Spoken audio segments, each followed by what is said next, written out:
할렐루야. 네. 예수님의 보혈은 능력이 있습니다.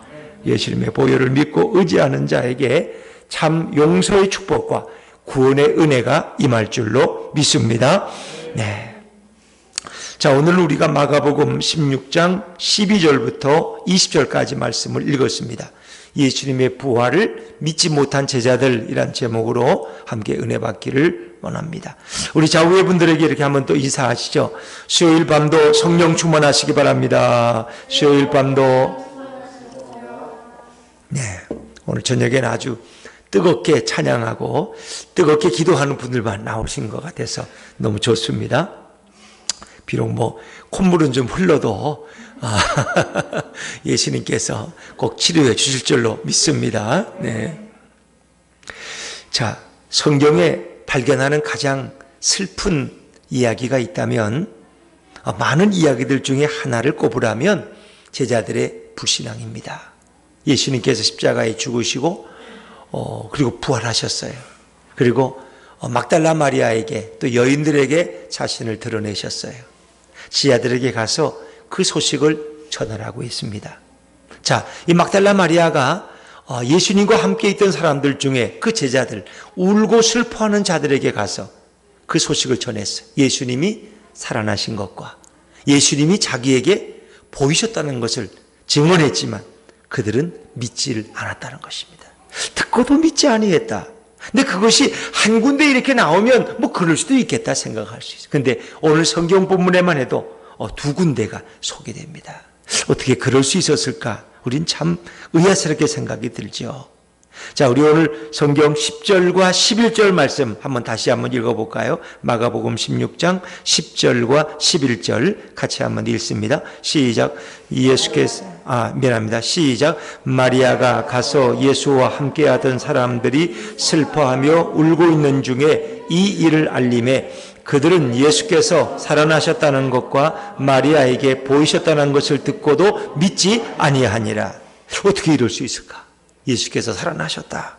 또 그 예수님이 바로 막달라 마리아에게도 보이셨다는 것을 듣고도 믿지 아니하더라. 한 번쯤은 좀 의심해 볼 수 있지 않았을까? 정말 예수님이 살아나셨나?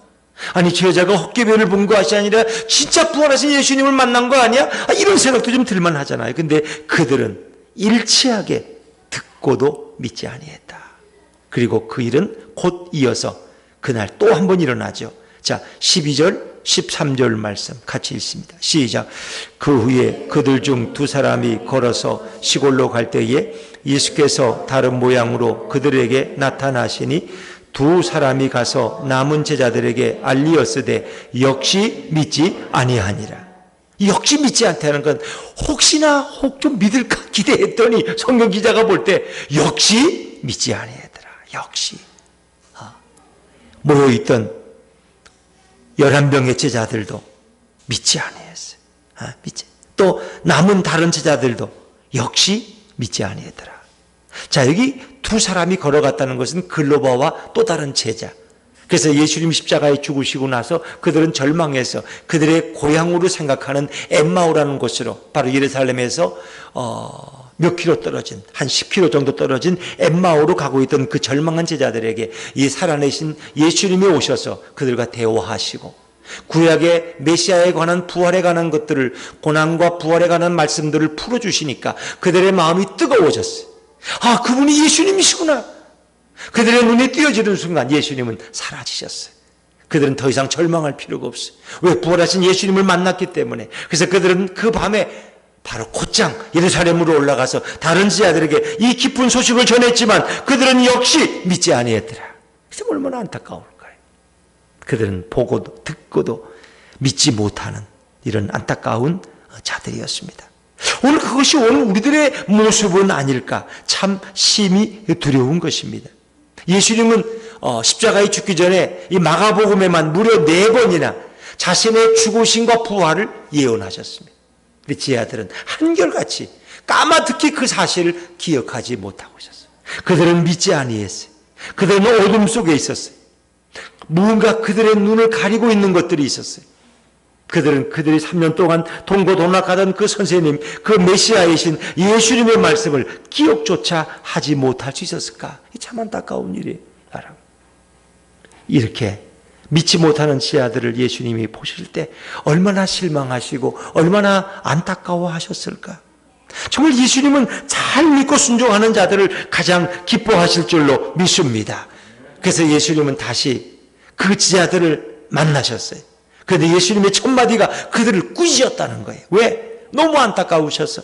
자, 14절 말씀을 한번 읽어볼까요? 14절입니다. 시작. 그 후에 11 제자가 음식 먹을 때에 예수께서 그들에게 나타나사 그들의 믿음 없는 것과 마음이 완악한 것을 꾸짖으시니 이는 자기가 살아난 것을 본 자들의 말을 믿지 아니함일러라. 아멘. 하필이면 그들이 모여서 음식 먹고 있었어요. 근데 예수님이 거기에 오셨어요. 그리고 예수님은 다른 인사하기 전에 그들을 먼저 꾸짖으셨어요.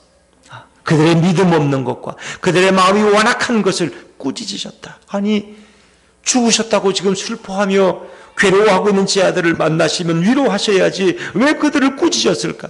예수님은 자신의 말을 믿지 아니하는 것을 얼마나 싫어하는지를 우리에게 분명히 보여주고 있는 장면입니다. 예수님의 말씀을 잘 듣지 않고 그 말씀을 불신하며 의심하는 자들을 예수님은 너무너무 싫어하신다고 오늘 우리에게 본문에서 말씀하시는 거예요. 예수님은 꾸짖고 그리고 그들을 책망하셨다. 왜? 믿지 않는 자들을 꾸짖는다는 것은 부활이 그만큼 중요하다는 거예요. 어째 너희들이 나의 부활을 믿지 못할 수 있느냐? 왜? 기독교 역사 속에서 여러분 예수님의 부활만큼 중요한 것이 어디 있습니까? 그것은 오고 올 모든 세대들에게 가장 중차대한 사건이 바로 예수님의 부활입니다. 예수님의 부활하심은 지금 예수님 안에 있는 성도들의 부활을 우리에게 분명히 확신하게 하는 것입니다. 그리고 예수님의 부활을 정말 믿고 의지하는 자들에게는 그 미지근한 신앙, 뜨거운 신앙으로 뜨겁게 달아오를 수 있는 것이 바로 예수님의 부활입니다. 부활은 무엇입니까? 죽음이 없다는 것입니다. 슬픈 미래가 없다는 것입니다. 주님이 우리를 위해 준비하신 아름다운 나라가 우리에게 준비되어 있다는 것입니다. 오늘의 현실이 나를 힘들고 외롭게 할지라도 그것은 아무 문제가 되지 않는다는 것입니다. 우리에게 더 아름답고 더 위대한 날이 우리에게 도래할 것을 성경은 우리에게 예고하고 있기 때문입니다. 오면은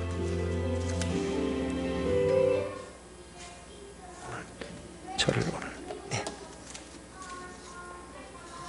부활은 그만큼 기독교 역사 속에 중요하다는 것입니다. 그래서 진정으로 예수님의 부활을 믿고 의지하는 자들은 이해타산 때문에 결단하지 못하는 어떤 죄악된 행실도 단호히 끊을 수 있는 힘이 바로 부활의 믿음으로부터 온다는 것입니다. 여기보다 비교할 수 없는 더 아름다운 세상을 볼 수 있다면 지금 이곳에서 우린 낙심할 필요가 없다는 것입니다. 그렇다고 현실과 떨어져 살아가는 삶이 아니라 우리 현실에 소망을 두지 않는다는 것입니다. 우리의 궁극적인 소망은 하나님 나라의 영원한 천국에 있는 줄로 믿습니다. 사람들은 여기에 소망을 두고 여기에 모든 것을 다 걸기 때문에 여기서 뭘 하다가 안 되면 에이 죽어버릴까 그냥 에이 포기해버릴까 그냥 이렇게 쉽게 낙심하는 것입니다. 예수 그리스도를 믿고 의지하는 자는 그렇지 않다는 것입니다. 부활이 없다면 우리가 얼마나 비참하고 불쌍한 자인가. 사랑하는 여러분, 암담한 현실 속에서 오늘도 살아가는 수많은 자들을 이 땅에 있습니다. 불안과 회의에 찌들린 채 엠마오 도상의 두 제자처럼 고달픈 인생길을 걸어가는 그런 자와 우리가 다를 바가 없다는 거예요. 부활을 믿지 못하는 자라는 거예요. 부활을 의심하는 인생이라면 얼마나 부끄러운 삶인가 하는 것입니다. 그러나 부활신앙으로 굳게 무장한 자는 어떤 고난과 어떤 장애와 어떤 어둠이 몰려와도 두려워하지 않고 능히 믿음으로 뚫고 승리할 줄로 믿습니다. 부활은 그만큼 기독교 역사 속에 중요한 것입니다. 부활을 믿지 못하고 부활을 부인하는 자들은 더 이상의 소망을 가질 수가 없는 것입니다. 그래서 예수님의 부활한 사실을 목도한 여인들과 제자들의 말을 믿지 못한 그들을 꾸짖고 책망하셨다는 것입니다. 믿음 없는 것과 마음이 완악한 것. 이 마음이 완악하다는 건 뭐예요? 예수님의 부활을 온전히 믿지 못하는 마음이 완악한 마음이에요. 그래서 예수를 믿고 영접하는 마음이 선이고 착한 마음이고, 예수님의 부활을 믿지 못하고 의심하는 마음은 악한 마음이에요. 이 땅에 선악의 기준은 어디에 있느냐? 예수님을 진심으로 영접했느냐? 그가 예수님을 영접하고 예수님과 동행하는 삶이라면 그의 판단은 정확한 것입니다. 그러나 그 마음속에 예수님이 없다면 그런 악한 자가 될 수밖에 없는, 사람들의 눈을 속일 수도 있고 사람들 눈에는 저 사람은 법 없이도 살 수 있는 사람이야 라고 말할 수 있지만 그의 마음 중심은 위선과 체면이 지배할 뿐이고, 예수가 그에게 없다면 그런 진정 공의로울 수도 정의로울 수도 없다는 것입니다. 그것은 다 포장된 정의에 불과한 것입니다. 사랑하는 여러분, 그래서 예수님께서는 이 부활을 너무나 귀중하게 여기셨다는 것입니다. 마지막 때가 가까울수록 죄악의 세력은 더욱 흉흉하게 날뛰어가고 있지 않습니까? 근데 오늘 이 땅의 현실은, 우리 한국교회가 당한 현실을 보더라도 우리가 이제 이렇게 잘 살게 되면서 또 레크레 여가 생활을 즐기면서 점점 우리는 이제 교회와 멀어지는 것도 조금씩 경험해 왔습니다. 또 코로나라고 너무나 합당한 이유가 우리로 하여금 예수와 점점 멀어지게 하는 거예요. 교회 예배 현장과 봉사의 현장과 성도의 교제와 점점 멀어지게 하는 거예요. 그래서 그냥 그것이 이유가 되는 분들도 너무나 많이 있어요. 어떤 성도님도 많은데 교회 못 나가시죠? 아유, 못 나간다. 우리 집엔 기저질환 자가 있습니다. 부인이 조금 아파요. 기저질환 자가 있어서 코로나 때문에 못 간대, 그냥. 다른 데 갈 때 다 다니는데. 그거 지금 핑계가 돼요. 합당한 핑계. 근데 예수님도 그걸 그렇게 보실까? 근데 부인만 안 나가면 또 괜찮은데 남편까지 안 나가 통달아, 그냥. 그러면서. 간단한 예배로 우리는 만족한다. 근데 정말 그 시간에 우리가 정한 자리에 앉아서 영상을 집중해서 보고 이렇게 1시간 동안 이렇게 잘 예배 집중할 수 있나? 그렇게 하는 분들도 있지만 그렇지 못한 분들도 대부분. 그것마저도 게을러지면, 시간을 놓치면 에이 다음에 보지 뭐. 정말 예배라는 게 우리가 어떤 의미가 있을까? 그럼 뭐 휴가 가면서 뭐 차에서 잠깐 TV 설교 한번 들으면 그날 예배 다 드린 거지 뭐 있어. 그게 정말 고난을 이기고 로마의 학제하에서 6.25 때 공산주의 학정하에서 우리가 신앙을 지키려고 했던 그런 믿음이라고 우리가 말할 수 있을까요? 우리에게 또한 그런 고난이 찾아온다면 우리가 나는 예수가 아니면 죽음을 달라고, 나는 당당히 순교하겠다고, 이렇게 우리가 말할 수 있는 믿음으로 설 수 있을까요? 오히려 중동의 그 크리스찬들 얘기를 가끔 듣지 않습니까? 그 예수 믿지 말아라. 그러면 너를 불태워 죽일 것이다. 나는 예수 믿지 않으면 죽는 것보다 더 괴로운 삶을 살 텐데 나는 어떻게 예수를 포기하시느냐. 그래서 그 중동의 그리스도인들이 몸에 묶여지고 기름을 퍼붓고 거기다가 불을 질러서 그 불태워 죽는 그런 장면들도 우리는 가끔 이렇게 선교사님들이 정한 유튜브를 통해서 볼 수 있어요. 그러면서 그들은 끝까지 예수를 부인하지 아니했어요. 우리는 코로나라는 게 뭐가 대단한 건데, 또 요즘은 약도 많아서 약 먹으면 또 안전할 수 있는데 또 약도 안 먹어 또. 그러면서 코로나 때문에 교회는 못 간대. 자, 여러분, 사실 유럽이나 미국에서 많은 노인들이 죽고 병약해서 죽지만 젊은이들은 그걸 그냥 감기 정도로 여겨서 너무 마스크를 안 해서 걱정이야 또 그게. 사실은 그게 그렇게 두려운 것도 아닌데 우리는 그 공포감이 점점 우리를 엄습해오는 거예요. 저는 늘 얘기합니다. 차민영 박사라고 미국에 있는 서울대 출신 의사가 여러 유튜브에서 얘기했어요. 여러분, 하이드록신, 클로로킨 먹으면 눈이 코로나 예방하고 다 이길 수 있습니다. 하루에 한 알만 드시면 됩니다. 근데 그걸 또 안 먹어. 정부에서 먹지 말라. 방송에는 그거 부작용이 있다 그러. 그게 너무 안타까운 거. 트럼프 대통령도 자기도 매일 있다고 자랑하고 있는데, 한국의 한 나라의 대통령이 먹는 약을 아무렇게나 얘기하겠어요? 부작용이 있다면 얘기하겠어요? 그래서 그 부작용 사례를 보고했던 논문들도 그것이 거짓말이었음이 또 들춰났어요. 그래서 논문으로 인정을 받지 못해. 제가 어떤 목회자 모임에 갔더니 한 200명의 목사님들 오는데 그 하이드로신 그렇게 다 드시고 오셨어요. 모여서 기도하고 뜨겁게 찬양하고. 그렇게 2번이나 모였지만 한 사람도 코로나 걸린 사람 없어요. 우리는 너무 지나친 공포감에 있다는 거예요. 얼마든지 약을 구해서 먹을 수 있는데 약은 죽어도 안 먹어. 왜? 텔레비에서 약 먹으라는 말을 안 했다는 거예요. 그럼 우리를 지시하는 게 텔레비야? 우리 주님의 명령, 주님께서는 약을 주셨어. 마음껏 예배해라, 찬양해라, 괜찮다. 내가 약을 이미 주었다. 선교사님들은 아프리카에 선교 활동할 때마다 이 하이드록신 클로라키를 말라리아 예방제로서 수없이 먹고 가셨어요. 아무 부작용 없어요. 어떤 목사님은 관절염 약, 자기 관절염이 있어도 10년째 그 약을 먹고 있대. 아무 부작용 없어요. 저도 이미 2달째 먹고 저희 아내와 아무 부작용 없어요. 그런데 정치적인 이유 때문에 우리나라에서는 그 하이드록신이 아니라 렘바드신이라는 다른 약을, 그것도 효과가 있대요. 근데 그건 병원에서만 쓰는 약이에요. 링겔에 주입하는. 그러나 하이드록신은 관절염 환자나 말라리아 예방제로서 누구나 하나씩 먹으면 뭐 한 달 비용 해봐야 얼마 되지도 않아요. 18,000원이면 편안하게 다닐 수 있는데 교인들이 다 공포에 떨고 있어. 제 친구가 제가 선교된 교회 양평장로교회 뭐 한 1,500명 모이는 교회인데 그 목사님도 저는 목사님 교인들이 안 나온대. 코로나는 양평에 아무도 한 사람도 걸린 사람이 없는데 교인들이 교회를 안 나오는데 절반이 안 나오는데 왜 안 나오는지 모르겠대. 우리가 익숙해진 거예요. 우리가 벌써 교회 안 나가는 게 편하거든. 그 약간의 두려움 공포라는 걸 이유로 해서 우리는 교회도 안 나가고 편하게 애들도 교회 안 보내요. 왜 교회 학교도 문 닫고. 어느 목사님 어제 제가 카페 하는 목사님 만나게 돼. 자기 이제 카페에 이렇게 해서 이 동네 사람들 많이 오는데 자기가 아는 교인들이 너무나 많더래. 아이들도 이렇게 데리고 와. 카페에 부모가 오면서. 교회 나가냐? 3달째 안 나간대.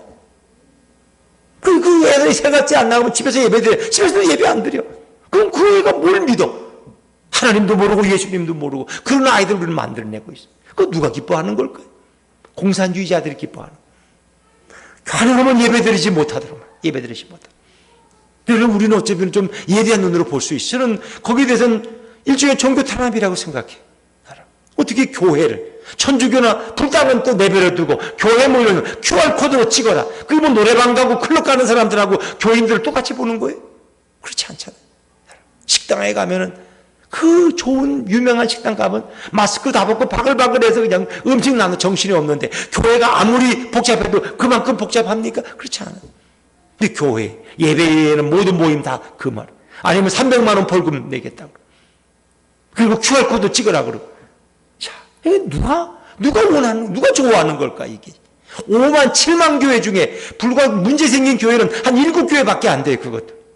그것도 밖에서 가져 들어오는 거고 뭐 여러 가지 요인이 있겠죠. 그런데 그 교회가 마치 이 모든 것에 이 근원지처럼 이렇게 교회를 핍박하는 그 다른 배후에 우리는 한번 깊이 생각해 보셔야 돼요. 제일 정권 잡은 자들이 제일 다루기 어려운 집단이 교회라는 거 아세요, 여러분? 천주교나 불교는 별로 저항을 안 합니다. 그냥 웬만하면 다 따라가요. 근데 교인들은 자기들의 신앙에 어긋나면 용납이 안 됩니다. 우리는 일단은 동성애를 용납 안 하잖아요. 그렇죠? 동성애. 저는 박원순 시장이 나름대로 훌륭한 사람 많았지만은 그분은 무종교인이더라고요. 그리고 그분이 동성애를 갖다가 서울 광장에 퍼쳐놓은 거에 대해서 난 적극적으로 반대합니다. 서울에서 목회할 때도 그분에 대해서 많이 비판했어요. 그건 잘못이다. 성경이 금한 것을 앞장서서 그렇게 되면 결국 그 문제가 뭐예요? 군대 내에서 남성들끼리 성행위해도 괜찮느냐? 그거 가지고 지금 논쟁하고 있잖아요. 지금. 이런 나라가 어떻게 되는 거예요, 이게? 이 나라가 망하려고 작정을 하면 뭘 못합니까, 여러분? 그리고 남성들 간의 동성끼리의 성행위를 통해서 에이즈가 퍼져나가고 그 에이즈 치료비는 누구 내는 세금으로 하는 거예요, 그거. 우리는 한 면만을 보지 말고 그 다른 면도 볼 수 있어야 돼요. 그래서 크리스찬들이 있다는 것은 이 사회에 물론 크리스찬들이 진보적인 분들도 있고 보수적인 분들도 있지만 그래도 이 나라를 지금까지 지켜온 분들이 크리스찬임을 누가 부인하겠습니까, 여러분? 나라가 어려울 때마다 모여서 기도하는 사람들, 하나님의 말씀과 공의가 이루어지도록 늘 저항하던 사람들이 이 땅의 크리스찬이었어요. 그런데 교회가 이렇게 반조각이 나고 10,000명이 모이는 교회는 5,000명밖에 안 모이고 3,000명밖에 안 모이고 이렇게 되면 결국 1년 지나고 나서 그분들이 교회 다 올 것 같습니까? 오지 않습니다. 믿음이 연약한 자들은 다 세상으로 돌아가서 더 이상 교회 갈 필요 없다. 교회 꼭 가야 되냐? 집에서 예배 드리면 되지 뭐. 방송 좀 한번 설교나 들으면 되지 뭐. 이런 믿음은 이 한국 교회가 어떻게 될까? 이게 암울하지 않습니까? 이 심각한 위기입니다. 심각한 위기. 정부 정책에 협력하는 것도 중요하지만 우리의 신앙의 근원이 근본적으로 뒤집어질 수 있다는 거예요. 이게 심각한 얘기입니다.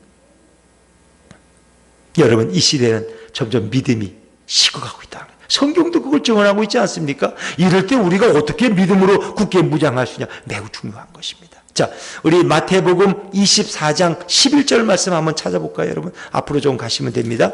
마태복음 24장 11절 41쪽이네요. 마태복음 24장 11절 찾으셨으면 아멘 하시죠? 네, 11절부터 13절까지 한 말씀 한번 천천히 읽어볼까요? 시작. 거짓 선지자가 많이 일어나 많은 사람을 미혹하겠으며 불법이 성함으로 많은 사람의 사랑이 식어지리라. 그러나 끝까지 견디는 자는 구원을 얻으리라. 아멘. 이 말씀은 종말에 그때 많은 사람들이 실족하고 서로 잡아주고 미워하는데 거짓 선지자가 일어난다는 거예요. 사람들 미혹하는 불법이 성함으로 많은 사람의 사랑이 식어지리라. 이 사랑이 식어진다는 건 주님에 대한 사랑이 식어진다는 거예요. 그러나 이때라도 끝까지 견디는 자는 구원을 얻을 것이다. 천국 복음이 모든 민족에 증언되기 위해서는 온 세상에 전파되는데 그제야 끝이 오리라. 지금 우리는 마지막 종말의 시대를 살아가고 있다는 거죠. 지금은 종말론적인 시대입니다. 우리는 이것을 성경이 말세라고 해요. 말세. 그러니까 지금 많은 사람들은 이 불법이 행행하고 거짓 선자들이 우리를 미혹하고 그리고 결국 사랑이 식어질 것이다. 믿음이 점점 식어가는 세상 속에 우리는 있다는 것입니다. 한국교회 처음에 기독교 복음이 들어왔을 때 정말 뜨거웠습니다. 일제치하에서도 그분들은 뜨거웠습니다. 오죽했으면 출애굽기서를 읽지 못하게 했어요. 계시록을 읽지 못하게 했어요. 왜? 계시록은 소망을 주니까 출애굽기는 뭐예요? 해방의 의식을 담고 있으니까 그걸 못 읽도록 목치를 하도록 했어요. 그런 가운데서도 우리는 신앙을 유지했어요. 6.25 사변 때 저 부산에까지 가서 어떻게 거기 모여서 교인들이 철야기도 했어요. 나라를 위해서.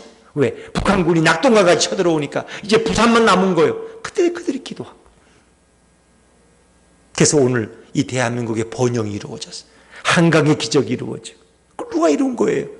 이 땅의 기독교인들의 기도와 그들의 성실함, 그리고 그들이 청교도 정신으로 열심히 직장에 나가 일하고, 이렇게 해서 오늘 한국교회가 정말 교회가 많은 이런 나라로도 유명하지만 복음이 앞장서는 나라, 미국 다음으로 세계에서 가장 선교사를 많이 파송한 나라가 대한민국이 아닙니까, 여러분? 땅덩어리 보세요. 인구를 보세요. 얼마 안 돼요. 미국 다음으로 가장 많은 선교사를 파송한 뜨거운 나라예요. 그러나 지금 이 나라의 모습이 코로나로 인해서 점점 예배가 줄어들고 사랑이 식어지고 믿음이 연약해질 때 이 주님이 얼마나 마음 아파하실까. 오늘도 우리는 이 수요일 저녁에 여러분 나오셔서 이렇게 정말 우리의 믿음을 위해서 또 믿음을 달라고 부르짖으면서 예수님에 대한 뜨거운 사랑을 우리가 고백할 수 있다는 것이 얼마나 놀라운 축복인지 모르는 것입니다. 정말 예수님의 부활을 믿는 것은 전적인 하나님의 은혜인 줄로 믿습니다. 하나님이 믿게 하지 않으면 아무도 믿을 수 없어요. 여러분, 믿음이라는 건 그냥 막 생기는 게 아니에요. 정말 미신만 섬기던 그런 마을에 어떤 가정에 며느리 하나가 시집하는데 그런 예수를 믿는 며느리였어요. 그가 남편을 복음화시키고 자기 시부모들을 복음화시키고 그래서 그 집이 예수를 믿게 되고 점점 그 마을에 또 교회가 들어서고 마을 사람들이 믿게 되어서 그 우상만 숭배하던 마을에 교회가 들어서고 많은 사람들이 주일날이면 예배 드리러 가고 아이들은 교회 깨고 와서 찬송을 부르고 얼마나 아름다워서. 그래서 어떤 그런 시골 마을에 목사님이 벌써 3명이 나왔고 장로님이 몇 명이 나왔고.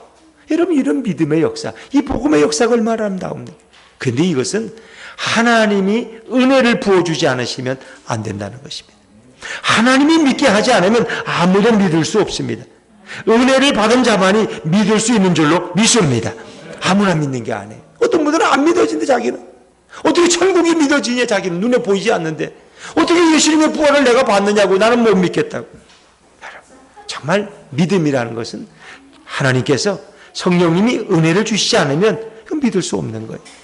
그래서 예수님은 부활하신 후에 자기가 원하는 자들에게만 자기 모습을 보여주셨습니다. 그건 뭔 얘기예요? 우리가 믿는 것 자체가 기적이요 축복이라는 것입니다. 예수께서 내 안에 믿음을 주시지 않으면, 성령이 역사하지 않으면 도저히 믿을 자가 없다는 것입니다. 우리에게 이 믿음을 주신 것이 얼마나 감사한지 몰라요. 여러분, 오늘 예수님께서는 이제 제 아들을 꾸짖고 그들에게 다시 기회를 주시는데 너희가 나가서 이제 복음을 증거하라는 것입니다. 자, 우리 15절 16절 말씀, 15절 16절 말씀 같이 읽습니다. 시작. 또 이르시되 너희는 온 천하에 다니며 만민에게 전파하라. 세례를 받는 사람은 구원을 얻을 것이요 믿지 않는 사람은 정죄를 받으리라. 아멘. 온 천하에 다니며 이제 만민에게 복음을 전파하라. 세상 끝까지 복음이 증거되어야만 이제 그날이 올 것이다 하는 것입니다. 그런데 믿고 세례를 받는 사람은 구원을 얻지만 믿지 않는 사람은 정죄 곧 심판을 당할 것이다. 믿고 세례 받는 사람은 구원을 얻는다. 그래서 믿는 것이 이렇게 중요한 거예요. 그러나 믿지 않는 사람은 심판을 받는다.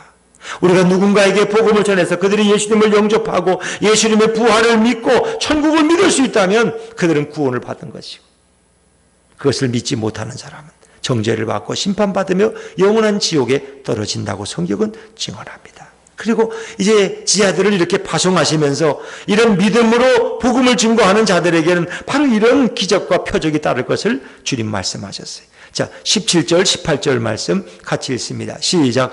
믿는 자들에겐 이런 표적이 따르리니 곧 그들이 내 이름으로 귀신을 쫓아내며 새 방언을 말하며 무슨 독을 마실지라도 해를 받지 아니하며 병든 사람에게 손을 얹은 즉 나으리라 하시더라. 아멘. 믿는 자들에게 이런 표적이 따른다. 내 이름으로 귀신을 쫓아낸다. 예수 그리스도의 이름으로. 또 새 방언을 말한 사도행전 2장에 보니까 오순절 성령 강림에 새로운 방언을 주셨다는 것입니다. 뱀을 집어올리며 바울이 유라굴로라는 광풍을 만나서 로마에 가다가 그 배가 파산하게 되죠. 그래서 멜리데 섬에 이르렀는데 그 섬에 올라가서 불을 쬐고 있는데 그 풀섭에서 뱀이 나왔어. 그런데 사람이 손을 물어버렸어. 그런데 어떻습니까? 그 뱀에 대해서 해를 받지 않아요. 해를 받지 않다. 또 병든 사람에게 손을 얹었다. 그 추장인 보블리오의 아버지가 병들었는데 사도 바울이 손을 얹으니까 그 병이 깨끗해졌어요. 또 무슨 독을 마실지라도 해를 받지 아니한다. 중세 한 교부가 전하는 글에 보면 한 사람이 정말 이런 독을 마셨는데 죽지 아니했다는 그런 기사가 전해집니다만 이것은 우리가 권하지는 않습니다. 일반적으로 정말 복음을 위해서 우리가 뱀을 집어 올릴 수도 있고 독을 마실 수밖에 없는 상황에 이 말씀은 유익한 거지. 전에 이 말씀을 읽고는 너무 감동을 받아가지고 가족들을 다 불러 모아놓고 양잿물을 갖다 놓고 내가 이걸 먹어도 이제 안 죽는다. 그러니까 너희가 그걸 보고 예수를 믿으라. 그 양잿물을 먹고 죽었어요, 살았어요? 죽었어요, 여러분. 이거는 사람의 호기심을 자극하는 게 아니에요. 이건 하나의 사람들에게 어떤 이런 센세이션을 일으키려는 게 아니에요. 정말 그 복음을 위해서 죽음의 자리에 들어갈지 생명을 걸고 복음을 전할 때 하나님이 그의 생명을 보호하시겠다는 뜻이죠. 그러나 이런 역사를 주님은 오늘도 선교지에 행하시고 우리의 삶 속에서 가능케 하실 줄로 믿습니다. 믿는 자에겐 이런 표적이 따른다는 거예요.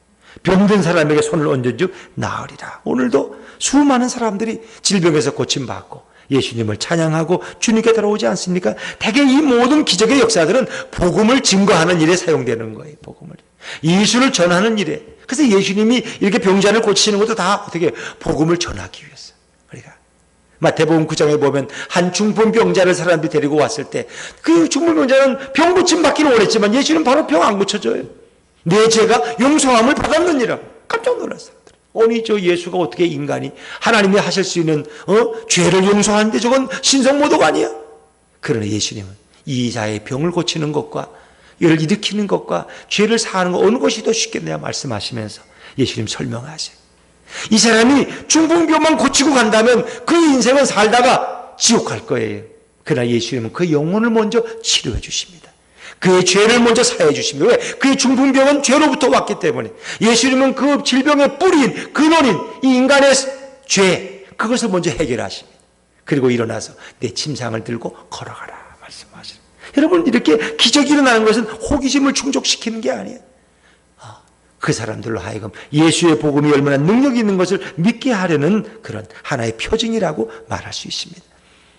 그리고 19절에 오늘 본문에 많은 것이 요약되어 있는데 예수님은 하늘에 올라가시면서 지하들에게 이제 땅끝까지 가서 복음을 증거하라고 오늘 15절에 말씀하셨고 제 아들은 열심히 가서 복음을 증거하는데 그 역사 속에 예수님이 함께 하십니다. 자, 19절 20절 말씀 같이 읽습니다. 19절 20절입니다. 시작.